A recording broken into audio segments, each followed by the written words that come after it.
Olá, queridos. Eu sou o pastor André Luiz e eu quero começar dizendo: hoje é o dia da sua vitória. Prepara-te, ó Israel, para encontrares com teu Deus. Queridos, estamos em Isaías no capítulo 1.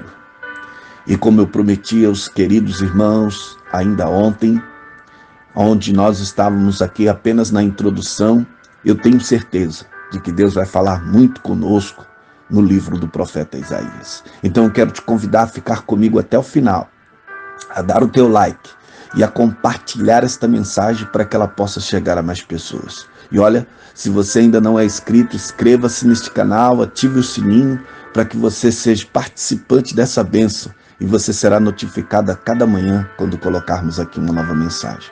Vamos à leitura da palavra de Deus, livro do profeta Isaías, capítulo 1, do verso 1 ao verso de número 3, que diz assim: Visão de Isaías, filho de Amós, o qual ele viu a respeito de Judá e de Jerusalém, nos dias de Uzias, Jotão, Acás e Ezequias, reis de Judá. Ouvi, ó céus, e prestais ouvidos, tu, ó terra, porque fala o Senhor. Criei filhos e exalcei-os, mas eles prevaricaram contra mim. O boi conhece o seu possuidor, e o jumento a manjedoura do seu dono, mas Israel não tem conhecimento. O meu povo não entende. Queridos, depois de meditarmos nesta mensagem tão profunda do capítulo 1 de Isaías e preparar duas mensagens, optei por uma para trazer aos irmãos uma palavra de Deus nesta manhã.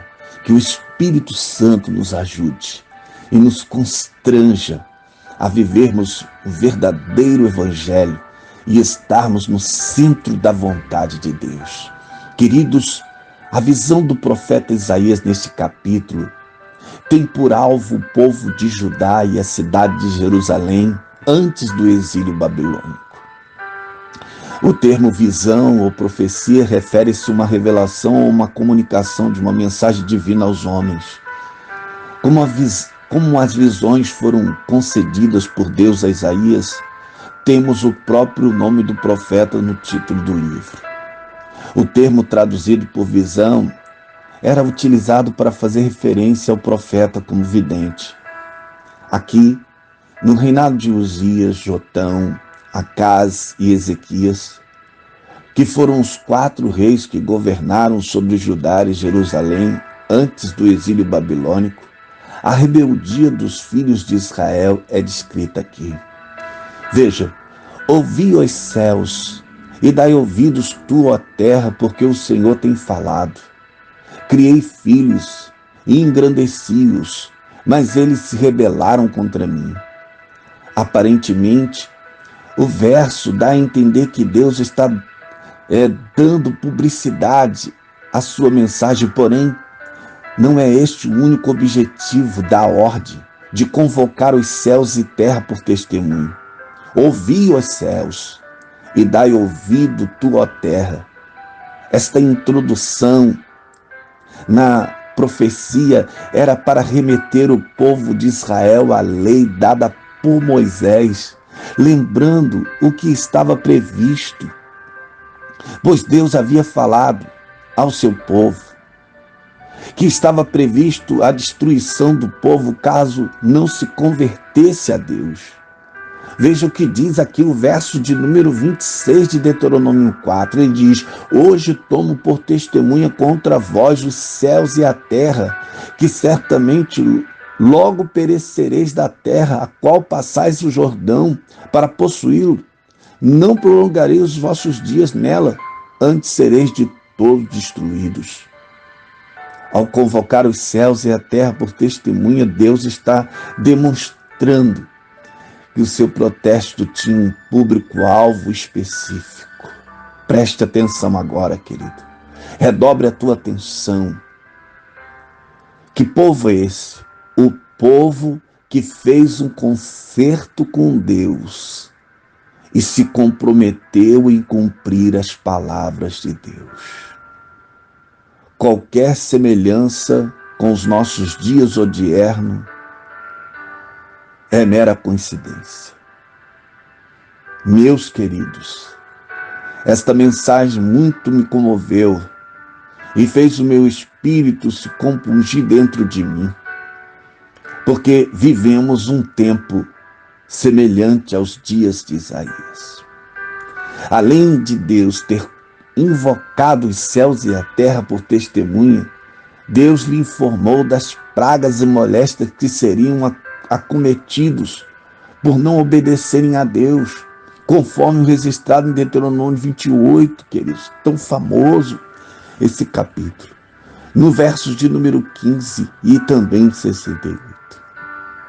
Após vários avisos, havia chegado o momento predito pelo Senhor, pois já não adiantava castigá-los. Já estavam completamente enfermos, feridos, mas não adiantava. Veja o que está dizendo aqui o verso de número 5. Ele diz assim: por que sereis ainda castigados, se mais vos rebeleis? Toda a cabeça está enferma e todo o coração fraco. Veja que o próprio Deus está falando da condição daquele povo, que não, após vários avisos, havia chegado o momento predito pelo Senhor, pois já não adiantava castigá-los, já estavam completamente feridos, mas não adiantava, que eram decorrentes de não terem obedecido a Deus. Eles permaneciam no mesmo erro. Qual é a mensagem divina em que Deus interpõe, chama os céus e chama a terra por testemunha? Queridos, o Senhor disse, por intermédio do profeta Isaías: criei filhos e engrandeci-os, mas eles se rebelaram contra mim. Os filhos que foram criados e engrandecidos referem-se ao povo de Israel, que se tornou um grande povo, porém desviaram-se do Senhor. Veja o que diz aqui: mas eles foram rebeldes e entristeceram o Espírito Santo, por isso lhes tornou inimigo, e ele mesmo pelejou contra eles. O boi conhece o seu possuidor. Olha o que diz o verso 3. O jumento a manjedoura do seu dono, mas Israel não tem conhecimento. O meu povo não entende. Queridos, Deus faz uma comparação entre os animais irracionais e o povo de Israel para expor a rebeldia terrível que o povo estava vivendo. O povo que devia ser pleno de sabedoria por ter sido instruído por Deus, não conhecia seu Deus. O boi, um animal irracional, conhece o seu dono da mesma forma que o jumento, a sua manjedoura, mas Israel não conheceu e nem conhecia o seu Deus, o seu libertador. Queridos, a palavra de Deus no livro de Provérbios, no capítulo 9, no verso de número 10, diz que o temor do Senhor é o princípio da sabedoria e o conhecimento do santo, a prudência. Diferente dos animais irracionais, que reconhecem o seu dono e o seu lugar de descanso, o povo de Israel não entendeu que Deus estava repreendendo para que entendesse que necessitavam de um cuidado do Senhor, pois Ele é justamente o sustento e o descanso para o seu povo. Queridos, faltava ao povo de Israel o conhecimento do santo. Não entendiam, não compreendiam a palavra do Senhor. E quem deveria ensiná-los, os mestres da lei, estavam devorando o povo como se fosse um pão. Olha o que diz aqui a palavra de Deus no livro de Oséias, no capítulo 4, verso 6. Ele diz: o meu povo foi destruído porque lhe faltou conhecimento. Porque tu rejeitaste o conhecimento, também eu te rejeitarei, para que não sejas sacerdote diante de mim. E visto que te esqueceste da lei do teu Deus, também eu me esquecerei de teus filhos.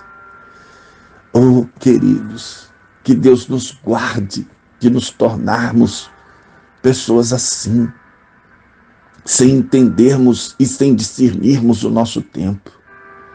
Em Isaías, no capítulo 1, o profeta se queixa de Judá por sua rebelião, lamenta os seus juízos, censura sua devoção, exorta ao arrependimento com promessas e ameaças, lamenta sua maldade, anuncia os juízos divinos, promete graça e ainda prevê a destruição dos ímpios.